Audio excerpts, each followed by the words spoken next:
Bonjour, bonjour et bienvenue dans Français tout doux. Bonjour. Oui, toujours un plaisir d'être là pour explorer ensemble le français qu'on parle vraiment tous les jours, quoi. Exactement. Et aujourd'hui, on s'attaque à une question que beaucoup se posent, je crois. Comment on parle du temps en français? Cette ressource si précieuse et qui parfois nous file entre les doigts. Ah, le temps. Vaste sujet.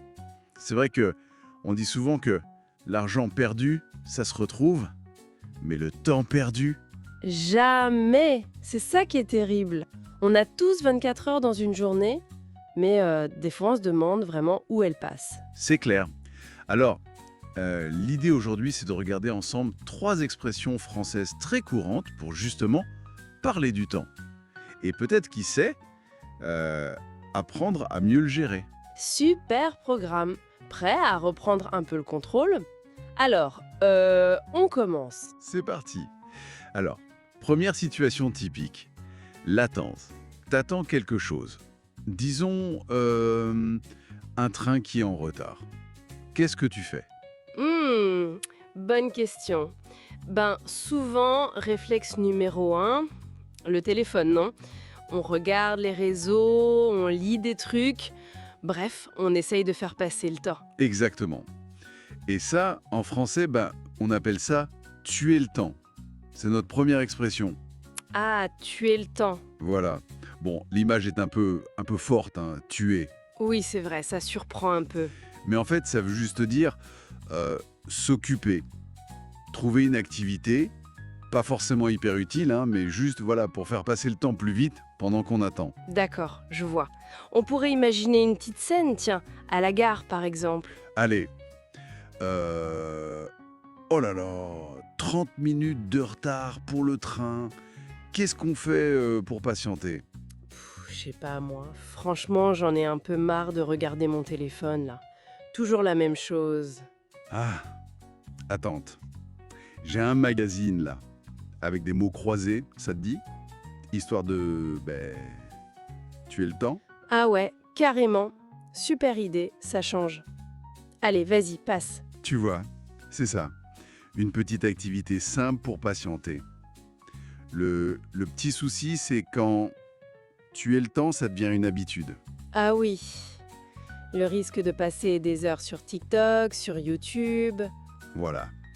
Et à la fin de la journée, on se sent, comment dire, un peu vide, fatigué.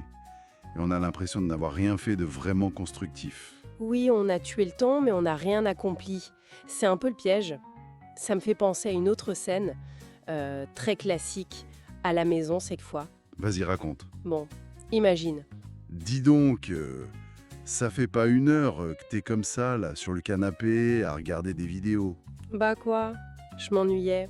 Alors, je tue le temps, c'est tout. Oh là là. Qui n'a pas entendu ça? Ou même dit ça? On est tous passés par là. Mais c'est vrai, attention à ce que ça ne devienne pas la norme. Exactement. Bon, allez, on passe à la situation complètement inverse. Quand on n'a plus 1 minute à soi, qu'on est débordé. Ah oui, quand la journée défile à toute vitesse. Là aussi, il y a une expression parfaite. Ne pas avoir le temps de dire ouf. Celle-là, je l'adore. Ouf, tu sais, c'est ce petit soupir de soulagement qu'on pousse quand quelque chose est fini ou après un effort. Oui, quand on peut enfin souffler. Bah voilà. Si on n'a même pas le temps de faire ce petit ouf, Ça veut dire qu'on est complètement sous l'eau. Que tout s'enchaîne sans pause, sans répit.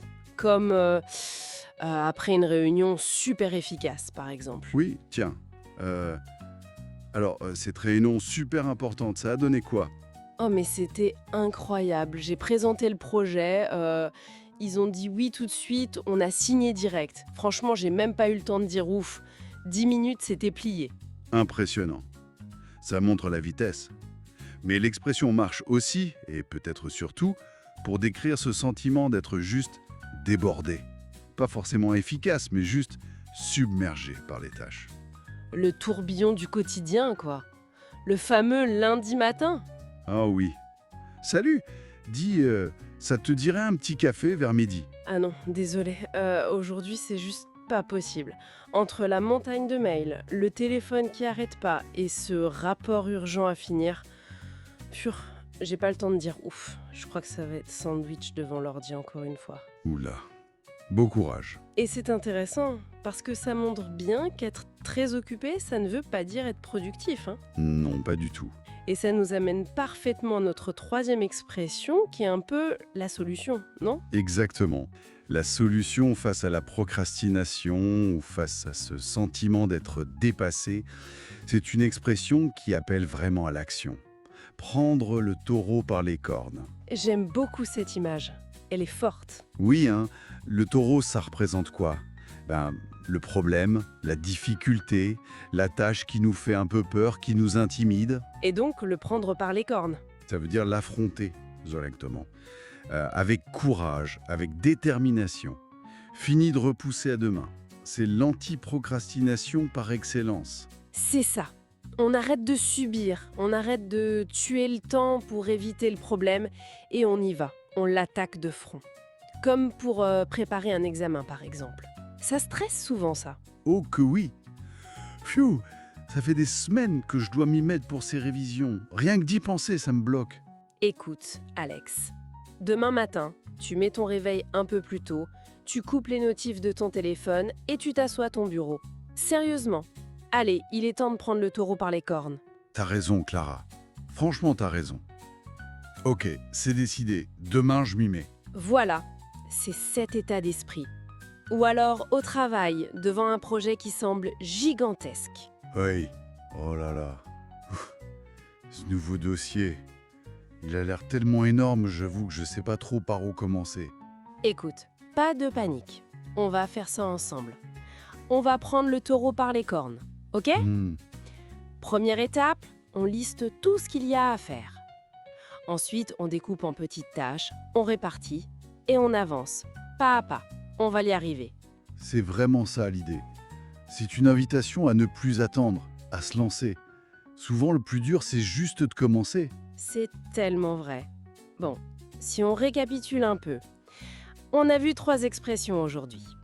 D'abord, ce qu'il faut essayer d'éviter, tuer le temps. Oui, surtout quand ça devient une habitude qui nous vide. Ensuite, on a vu comment exprimer ce sentiment d'être sous l'eau, ne pas avoir le temps de dire ouf. Et surtout, la clé pour sortir de ça, pour agir, prendre le taureau par les cornes. Et on voit bien comment tout ça est lié en fait. Logiquement, moins on tue le temps sur des choses inutiles, Moins on risque de se retrouver débordé et de ne plus avoir le temps de dire ouf. exactement. Et quand on décide enfin de prendre le taureau par les cornes, qu'on affronte les choses, on accomplit des trucs. Et ça fait du bien, ça rend fier. Au final, le message, c'est peut-être que reprendre le contrôle de son temps, c'est un peu reprendre le contrôle de sa vie, non? Chaque minute compte en quelque sorte. C'est une belle façon de voir les choses. Et il faut pas oublier que apprendre une langue, gérer son temps, tout ça, ça demande de la pratique. On fait des erreurs, c'est normal.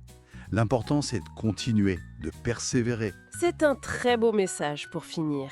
Merci beaucoup de nous avoir suivis aujourd'hui sur Français tout doux. On espère vraiment que ces expressions vous aideront au quotidien. Oui, n'hésitez pas à les essayer. Tiens, d'ailleurs, pourquoi pas un petit défi pour cette semaine? La prochaine fois qu'une tâche vous semble un peu intimidante, un peu grosse, Oui, dites-vous, allez, cette fois je prends le taureau par les cornes. Et voyez ce qui se passe. super idée, lancez-vous. On vous dit à très bientôt sur Français tout doux Salut! et bonne semaine à tous.